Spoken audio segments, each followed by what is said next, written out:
आज विधानसभा के लिए ऐतिहासिक दिन और पूरे छत्तीसगढ़ के लिए ऐतिहासिक और हमारे पत्रकार साथियों के लिए बहुत ही अविस्मरणीय दिन रहा है, क्योंकि आज छत्तीसगढ़ मीडिया कर्मी सुरक्षा विधेयक न केवल प्रस्तुत हुआ बल्कि पारित भी हुआ है। हमारे पत्रकार साथी जो अपने जान जोखिम में डालकर अंदरूनी क्षेत्रों में जाकर खबर लाते हैं, बहुत सारे ऐसे लेख भी लिखते हैं जिससे उनको, उनके परिवार के लोगों को खतरा बढ़ जाता है। साथ ही जनहानि साथ धनहानि की भी संभावना बन जाती है। ऐसे में जितने भी हमारे पत्रकार हैं, चाहे वो इलेक्ट्रॉनिक मीडिया को हो, चाहे प्रिंट मीडिया को हो, चाहे पोर्टल के हों, सभी साथियों के जो ऑफिस में जो काम करते हैं वो भी और जो गांव में काम करते हैं उनके लिए भी न केवल अधिमान्यता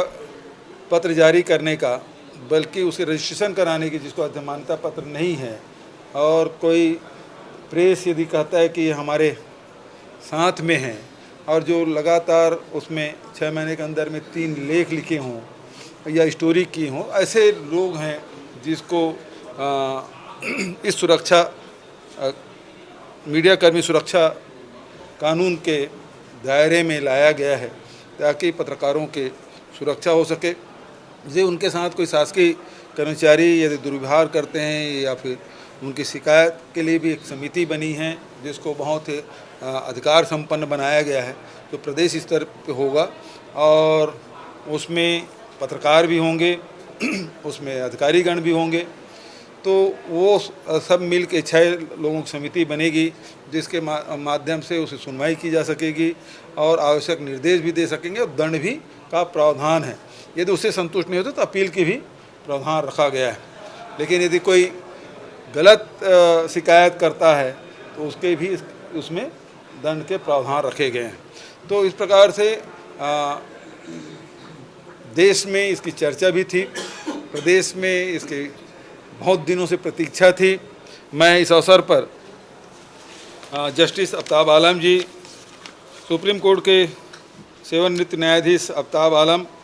जी की अध्यक्षता में एक प्रारूप समिति बनी थी जिसके सदस्य न्यायमूर्ति सेवानिवृत्त श्रीमती अंजना प्रकाश जी, उच्चतम न्यायालय के वरिष्ठ अधिवक्ता श्री राजू रामचंद्रन जी, वरिष्ठ पत्रकार आज हमारे बीच में नहीं हैं ललित सुरजन जी, श्री प्रकाश दुबे जी, मेरे सलाहकार रुचिर गर्ग जी, महाधिवक्ता विधि विभाग के प्रमुख सचिव, पुलिस महानिदेशक, सभी इसके सदस्य थे और अनेक बैठकें राज्य में और दिल्ली में करके विभिन्न संगठनों से चर्चा करके इसका प्रारूप बनाया गया और उसके बाद इसके प्रारूप को विभाग को सौंपा गया। विभाग ने लंबे विचार विमर्श करके इसको विधेयक के रूप में विधेयक के रूप दिया गया और इसे राज्यपाल से अनुमति लेकर विधानसभा में प्रस्तुत किया गया और आज वो पारित हुआ है। लेकिन दुर्भाग्य ये है कि विपक्ष इसके लिए सहमति तो दिए लेकिन इसमें चर्चा में भाग नहीं लिए। किन कारणों से नहीं लिए वो अलग बात है, लेकिन कुल मिला के जो उनकी मंशा थी, अजय चंद्राकर जी बोलने खड़े भी हो गए लेकिन बाद में उसके साथियों ने बिठा भी दिया।